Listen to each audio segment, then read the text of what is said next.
Merci à l'un et à l'autre pour votre brio qui rassure d'abord, plus que ça même, qui montre surtout la souplesse, l'intelligence et la manière dont vous voyez l'avenir des soins dans la région. En tous les cas, merci, parce que c'était très clair et ça n'a pas toujours été le cas dans des présentations. Donc, j'ouvre la discussion sur quelques questions sur ce que vous avez vu aborder tant par monsieur le directeur général de l'ARS sur les soins de premier recours, mais sur une vision illustrée et très adaptative de sa vision. Oui, j'ai deux questions, donc une pour le directeur de l'ARS et l'autre pour la directrice générale du CHU. Donc pour être un ancien hospitalier désormais retraité, j'ai entendu avec plaisir dans le directeur de l'ARS, général de l'ARS, donc nous dire qu'il avait pour habitude de répondre positivement, au moins a priori, donc au projet qui lui était proposé. Et donc je pense qu'il faut s'en réjouir. Pour autant, donc, pour rencontrer certains professionnels de santé, notamment des psychiatres qui sont des amis, l'un d'entre eux me disait que la psychiatrie, comme vous le savez tous, est en difficulté, pour ne pas dire plus. Il me parlait d'un projet pour lequel il semblait donc déçu de ne pas avoir reçu donc une réponse positive. Alors, je ne vais pas rentrer dans les détails, mais si vous voulez, ça m'est venu à l'esprit donc en vous écoutant donc sur votre management et sur la façon dont vous abordez les problèmes de santé au niveau de la région. Et donc, effectivement, sur la psychiatrie, est-ce que vous avez des projets? J'imagine que oui. Et quelles sont les perspectives donc pour relever le fonctionnement de cette discipline donc qui est en difficulté, comme je le disais. Non mais bon, alors l'exception confirme toujours la règle. Vous me direz en aparté de quel projet il s'agit, mais plusieurs choses sur la psychiatrie, ou plus exactement sur la santé mentale. Parce que je pense que la psychiatrie n'est qu'un pan de l'accompagnement et de la prise en charge de toutes celles et ceux qui souffrent psychiquement, qui ne sont pas dans cet état de bien-être qui fait partie justement de la santé. Donc vous savez, le Premier ministre en a fait la grande cause pour 2025. Nous sommes en train de travailler sur ces sujets-là.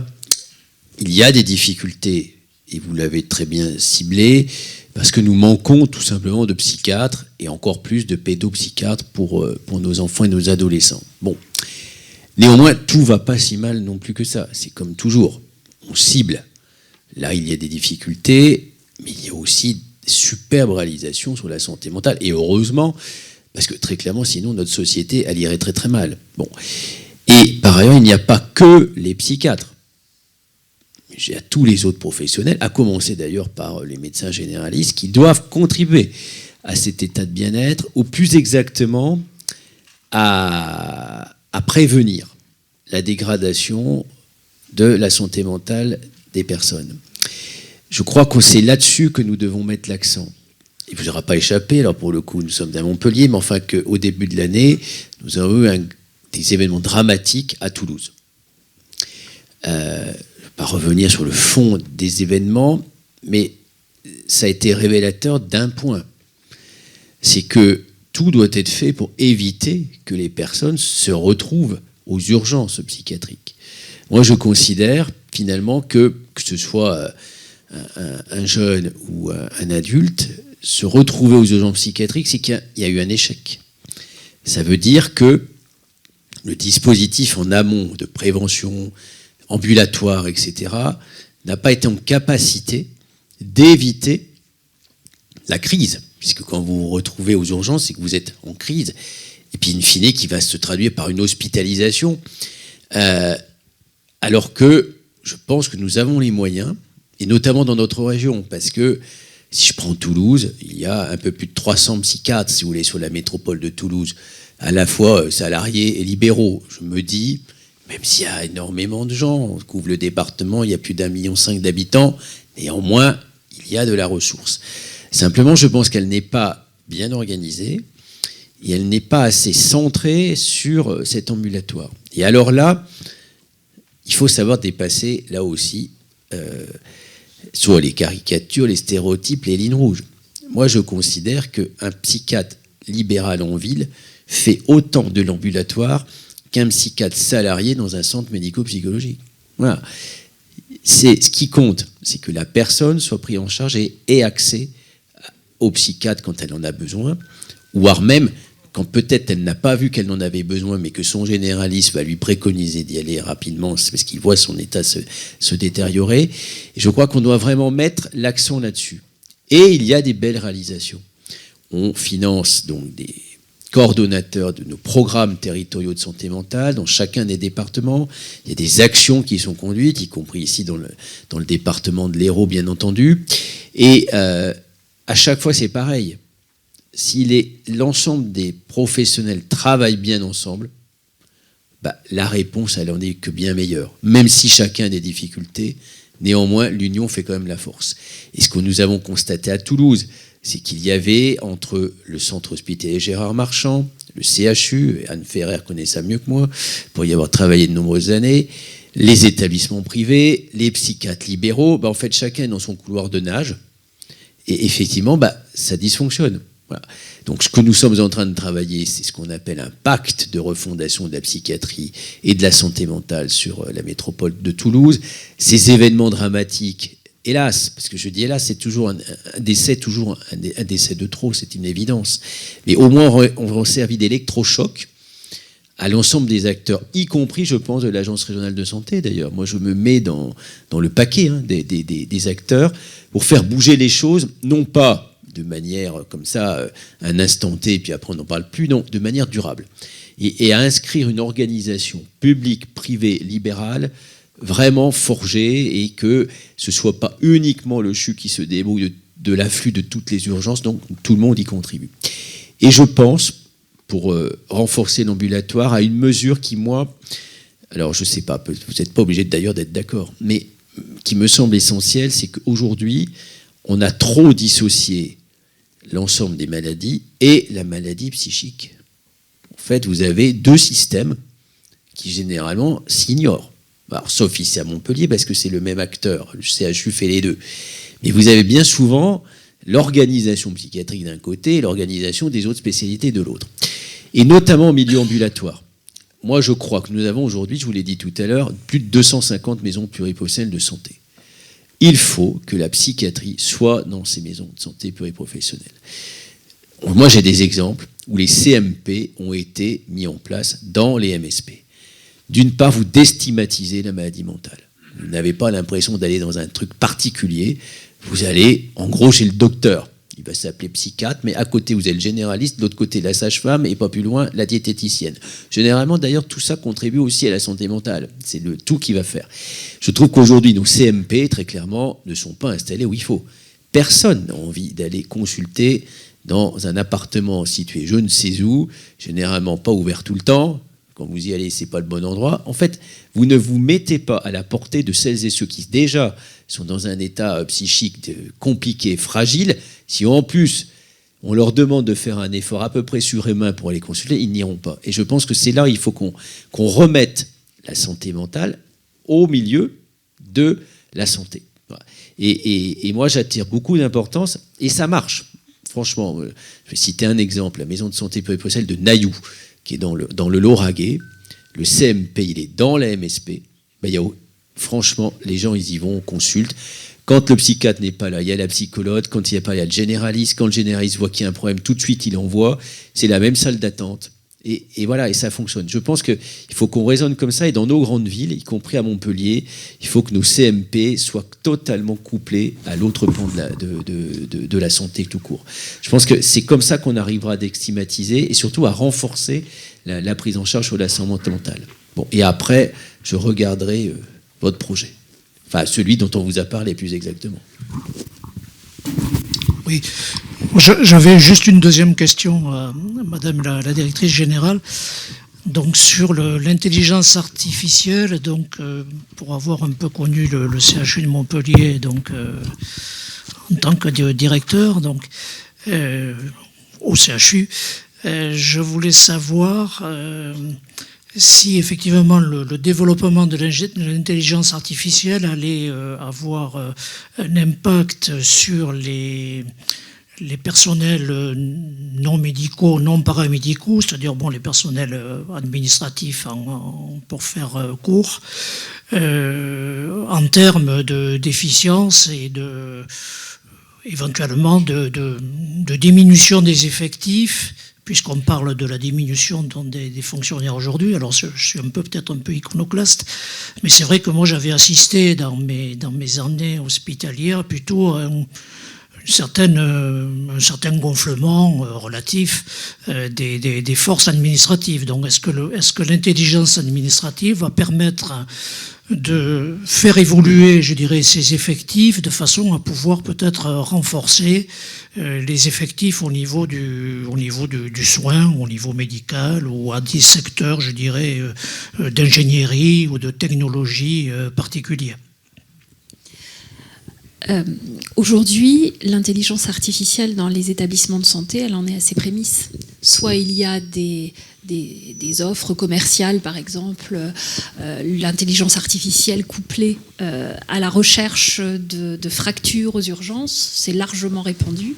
Quand on va aux urgences, aujourd'hui, rares sont les établissements qui n'ont pas ce petit système embarqué qui permet de dire cassé, pas cassé. Ça existe. Je dirais que c'est des offres qui vont se multiplier, mais c'est pas ça le fond d'une réflexion qui est à mener dans l'établissement. Et je vous l'ai dit dans la présentation, si on a créé l'école de la transformation hospitalière, c'est précisément pour travailler l'employabilité de nos professionnels. Et donc en creux, de se dire que tôt ou tard, il y aura des métiers qui vont évoluer. Quand on fait des tests et qui sont aujourd'hui concluants, puisqu'on est au-delà du test, c'est vraiment des use cases qui sont déroulés dans nos plateformes de calcul. Quand on arrive à dire que finalement, on a un compte-rendu traduit dans la langue du patient, adapté en fonction de sa capacité de compréhension, et qu'il part avec ce type de compte-rendu qui a été regardé par le médecin, on ne remplace pas le médecin, c'est un médecin augmenté qui va répondre encore plus à l'attente du patient, mais en même temps, on se dit, la secrétaire médicale, c'est plus du tout le même métier. Mais elle pourra en faire d'autres. Parce que concomitamment, on réfléchit les parcours patients, on a beaucoup à progresser pour que le parcours il soit fluide et sans rupture. Donc entre les métiers qui vont devoir évoluer dans un temps qui sera quand même suffisant pour pouvoir les accompagner, les métiers qu'il va falloir qu'on crée, parce qu'on n'a pas suffisamment de data scientists, on n'a pas suffisamment d'ingénieurs de prompt, on n'a pas suffisamment... Donc tous ces nouveaux métiers qui vont être là pour soutenir à la fois les nouveaux usages et en même temps faire basculer toutes les professions vers un usage augmenté de l'IA dans leur pratique, ça va être un temps où il va falloir que chacun avance en essayant de comprendre ce qu'on est en train de mettre en place, donc le dire de façon apaisée, le dire aussi d'une manière qui permette à chacun de se positionner. Tout le monde n'a pas forcément envie de s'interroger sur ses pratiques à date. Il faut que l'institution prenne le relais pour aider. Et enfin, je rappelle que dans nos effectifs, on a énormément de baby-boomers. Donc aujourd'hui, est-ce qu'on remplace à isopérimètre ou est-ce qu'on réfléchit à chaque départ avec les équipes en disant comment on se réorganise, avec quel type d'outils? Et ça, si on le conduit à une échelle institutionnelle en donnant du sens, il n'y a aucune raison que ce ne soit pas apaisé. Donc je ne suis pas très inquiète. On a eu la chance récemment d'avoir 2 IHU, un à Toulouse, un à Montpellier. Ils sont dirigés par 2 personnalités fortes. Et les champs de recherche de ces 2 IHU se recoupent en partie. Quelle va être la stratégie de l'ancienne directrice adjointe de Toulouse et de la directrice générale actuelle pour que ces deux IHU soient en complémentarité et pas en opposition? Alors, j'ai commencé mon introduction puisque vous m'interrogiez déjà et je vous ai dit que je ne brûle jamais mes vaisseaux et que ce qui a été cher à mon cœur, le reste. Quand on a eu la chance de travailler avec Bruno Vellas, avec Laurent Ballardy, avec ces équipes formidables, et qu'on arrive ici et qu'on découvre les équipes de Christian Jorgensen, on se dit qu'en tout cas, à titre personnel et à titre professionnel, il n'y a aucune raison que toutes les initiatives ne soient pas encouragées. Donc je crois qu'aujourd'hui, ces deux IHU sont dans une phase de construction, parce qu'ils ont tout leur work package à bâtir, ils ont l'ensemble de leurs accords de consortium à tracer avec les uns avec les autres. Le jour où la rencontre se fera, parce qu'on sera mûrs mutuellement, croyez bien que moi je suis toujours un artisan du rapprochement et que c'est un plaisir de revoir Bruno Vellas. Merci. Une dernière question et on arrête. Je veux compléter ce que dit Anne, parce que les IHU sont un bon exemple. Nous étions une région où il y a moins d'un an, il n'y avait pas d'IHU.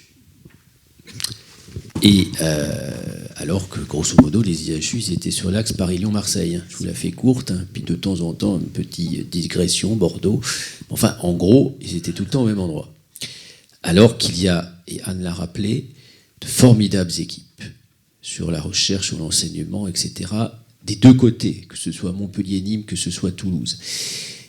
Le DG de l'ARS, qui n'intervient pratiquement pas dans les IHU, encore que, n'a eu de cesse de dire, c'est pas normal qu'on ne reconnaisse pas l'excellence de nos équipes dans une région de plus de 6,1 millions d'habitants. Ça, personne ne comprenait ça. 2, que si on en reconnaissait, c'était 2. Et certainement pas l'un ou l'autre. Parce qu'ils sont à la fois très différents, mais vous l'avez dit aussi complémentaires. Mais le pire, ça aurait été d'opposer l'IHU de Montpellier et l'IHU de Toulouse, surtout s'il y en avait un qui était retenu, pas l'autre. Voilà. Moi, je traite tous les gens équitables et j'ai la vision régionale. Et c'est ce qui, je pense, a aussi remporté le morceau. C'est que nous avions sur chacune des métropoles des équipes fortement engagées. Jamais oublier que celle de Toulouse avait quand même échoué à quelques reprises avant d'être enfin reconnue, qu'il était important de reconnaître ça. Je dis, ils sont à la fois complémentaires et très différents. L'IHU de Toulouse est vraiment axé sur le grand âge, sur la prévention précoce du grand âge, avec un certain nombre de recherches, un environnement qui va avec. Celui de Montpellier n'est pas que sur le grand âge. Il draine sur d'autres maladies plus spécifiques, etc.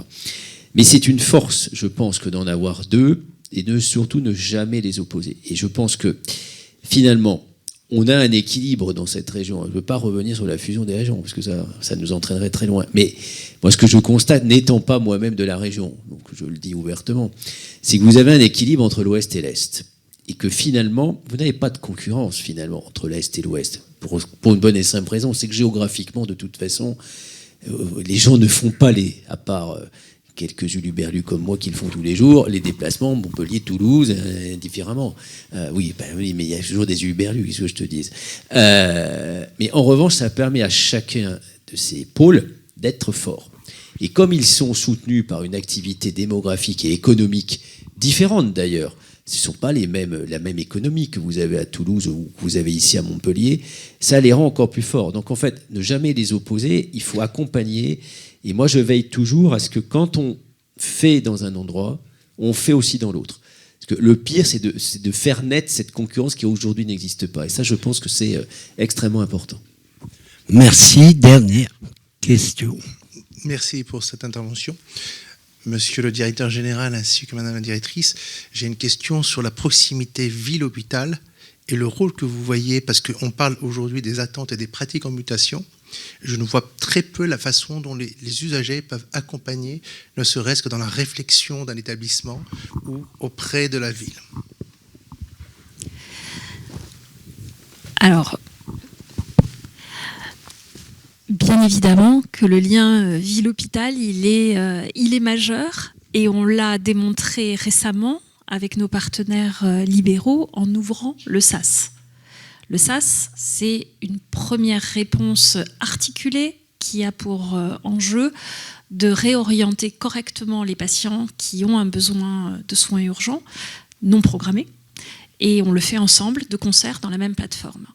On est allé au-delà, on s'est dit que c'était bien d'accueillir dans nos murs la maison médicale de garde, qui était un petit peu plus loin, pour faciliter le parcours du patient et faciliter les réorientations du service des urgences vers le CHU. Alors, on ne s'est même pas dit qu'on allait faire une maison médicale à côté.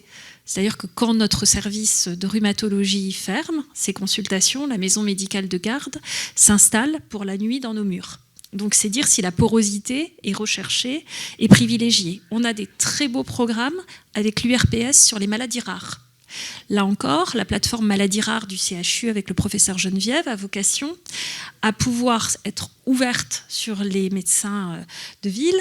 Et je crois que la signature du CHU, le conventionnement avec toutes les CPTS qui va s'engager cette année de façon régulière avec une partie socle, mais aussi avec des actions qui, en fonction des CPTS, pourront être différenciées, c'est la meilleure manière, en nous articulant et en nous organisant, de faciliter le parcours des patients et de faire en sorte qu'il n'y ait pas de rupture entre l'ensemble des professionnels dans la lignée de ce qu'évoquait le directeur général de l'ARS, c'est-à-dire comment on répond aux besoins.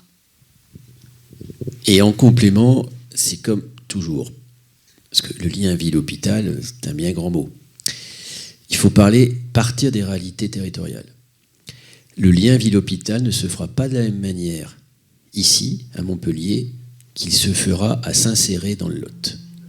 Pour une bonne et simple raison, c'est qu'ici à Montpellier, derrière le mot hôpital, vous avez un CHU, des cliniques, des établissements associatifs, et puis derrière le mot ville, vous avez plusieurs CPTS, etc., parce que le nombre de professionnels est différent. À Saint-Céré, vous avez un hôpital de proximité, et puis quelques professionnels de santé.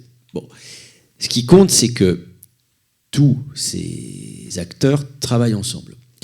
Et là, pour le coup, je pense qu'on a deux outils aujourd'hui, avec le recul, parce qu'on en a depuis un certain nombre d'années, qui sont très utiles pour fédérer. Le premier, c'est le contrat local de santé, que nous signons avec les communes ou les communautés de communes, ça dépend la taille, qui permet de mettre autour de la table tous les acteurs.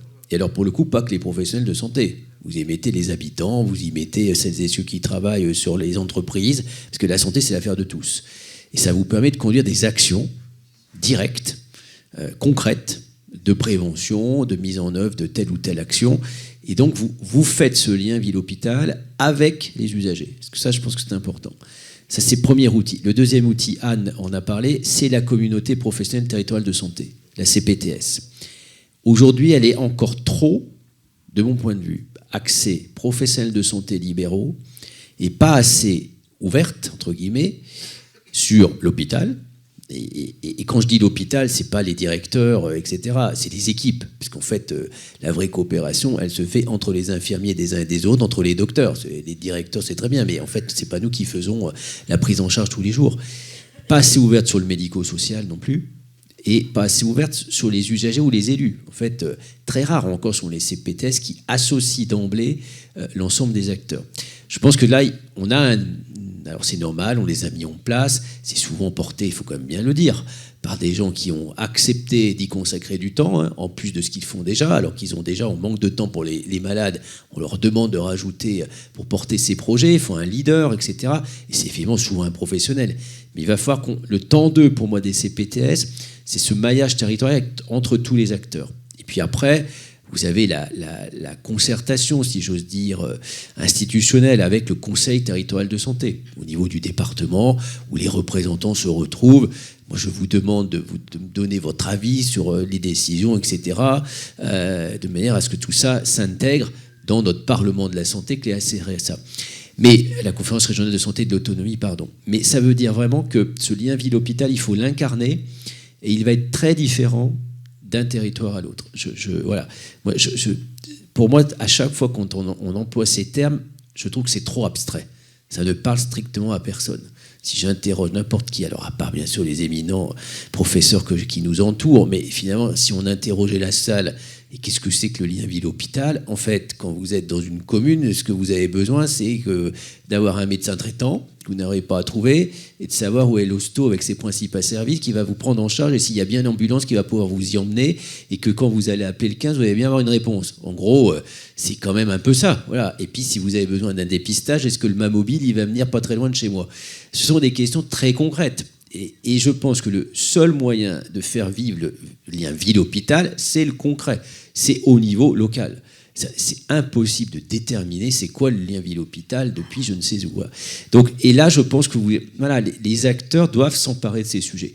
Les communes, les élus ou les départements ou les régions, la compétence santé, ça ne fait pas partie de leur domaine de prérogative. D'ailleurs, même un préfet pourrait interdire qu'ils mettent de l'argent sur ces sujets-là. Ce n'est pas dans leur domaine d'intervention. Et pour autant, on a la chance d'avoir des collectivités qui se sont fortement engagées. Moi, quand j'en suis à plus de 50 contrats locaux de santé signés, y compris ici avec la métropole de Montpellier, et à chaque fois quand on en fait le bilan, chaque année, ce sont des véritables actions qui sont conduites. Je pense que là, on incarne le lien ville-hôpital. C'est comme ça qu'il faut le réfléchir. Et encore une fois, l'institution agence, elle est là pour accompagner le mouvement, pour aiguillonner, pour dire voilà, vous devriez travailler sur cet aspect-là de la prévention, là sur le don d'organes. Quand on a signé le contrat local aux portes du canal du Midi, c'est donc un contrat local de santé avec cette communauté de communes. Après, il y avait une soirée spéciale don d'organes. 200 habitants sont venus et on a présenté, etc. Ben voilà, ça c'est une action concrète qui parle. Et puis si vous avez mobilisé que 200 et pas 400, on s'en fiche. Au moins vous avez 200 personnes qui ont contribué. Et vous avez le bouche à oreille. Je pense, voilà, il faut incarner véritablement et se saisir du sujet ville-hôpital. Et ça, je pense qu'on a les moyens de le faire aujourd'hui. Merci. Nous arrêtons là. Merci pour vos réponses très concrètes, très intelligibles et surtout d'avoir pris le temps de venir jusqu'à nous. Merci à tous deux.